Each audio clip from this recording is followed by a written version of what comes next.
Napakalaking tulong po ng swine multiplier business. Malaking tulong din po sa kanilang pamilya dahil nakakapagpaaral po sila dahil po sa pag-aalaga ng mga baboy po.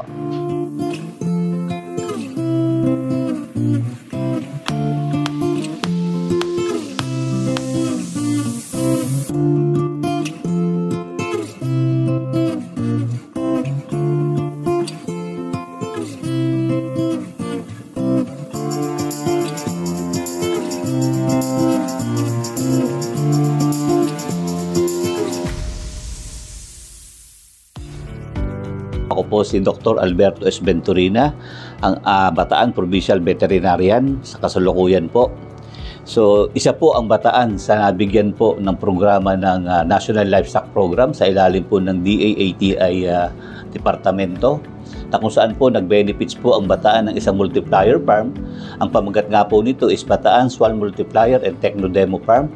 Ang multiplier farm ito, ang intention po is magpadami ng baboy. So sa ngayon po, masasabi ko na very much successful po ito dahil kami po, sa alam ko po, kami po sa Region 3, ang kauna-unahang nakapag-produce po ng mga baboy o piglets dito po sa Region 3.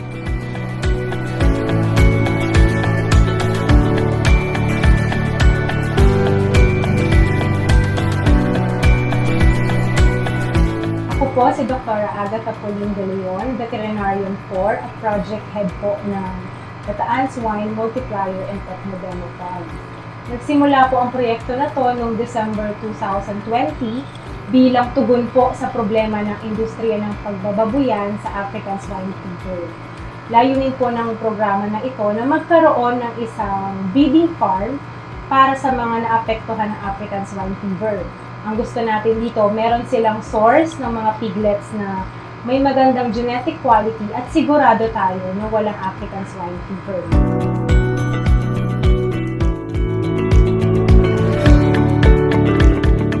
Dito po sa ating farm ay nagpapatupad tayo ng istrikto na biosecurity measures kung saan lahat po ng pumapasok sa farm ay nagkakaroon ng decontamination procedure upang masiguro natin na walang sakit na papasok sa ating mga alagang baboy.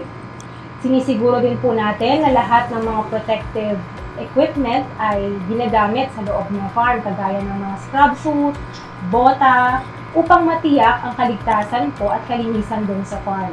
Gumagamit din tayo ng artificial insemination para po maparami at ma-breed ang ating mga alagang baboy. Sa ganitong paraan, mas na-maximize natin yung mga similya na nakokolekta natin sa ating mga bulugan na baboy.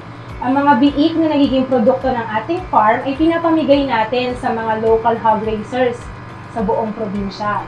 So nakakatanggap po sila ng 3 biik kada farmer, kung saan kapag nanganak ang mga ito ay i-share din nila sa susunod na farmer ang mga biik. Sa ganitong paraan po, nagiging sustainable ang ating dispersal ng mga hayop, kung saan hindi na tayo aasa na bibili tayo taon-taon ng mga piglets for dispersal. So, ang inaasahan na po natin ngayon ay yung multiplier farm upang mag-produce ng mga quality piglets at ibibigay natin ito sa mga local hog raisers upang matulungan sila sa kanilang pangkabuhayan.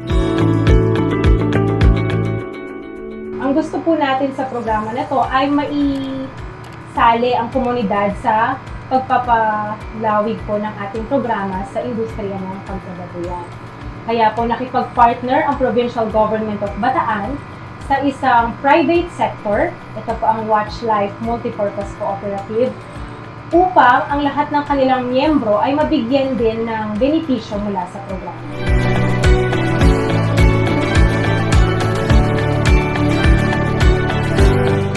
Ako po si Marcelito Orola, taga Marebeles, Bataan, Kamaya. Naghahayupan po ako katulad ng baboy. At meron din po akong meat shop. At nabalitaan ko po sa aming co-op na nagpapaalaga po sila ng mga piglets. Isa po ako sa nakakuha ng pag-aalaga. Nakakuha po ako ng limang piglets. At naalagaan ko po yon. At hanggang sa lumaki po. At maganda naman po ang naging paglaki nila. At maganda naman po ang naging kita ko sa mga piglets na yon. At malaking tulong po para sa akin dahil nag-aaral pong yung aking mga anak. Sa ganung paraan po nga, nakatapos na po yung aking 2 anak na isang teacher at saka isang seaman. Ako si Charito Abaya, kasalukuyan General Manager ng What's Life Workers MPC from Maribeles, Bataan. Nagpapasalamat din po kami na dahil sa kooperatiba ay marami po kaming natutulungan, lalo sa mga miyembro at ganoon din po sa community dahil marami pong nakapagpatayo ng hanap buhay na kung saan ay malaking tulong po sa kanilang pamilya, lalo na po sa kanilang mga anak. Nagpapasalamat po ako lalong-lalo na sa Provincial Veterinary Office at ganoon din po sa ATI sa naibigay po na proyekto sa aming kooperatiba na ito ay Swine Multiplier Productions.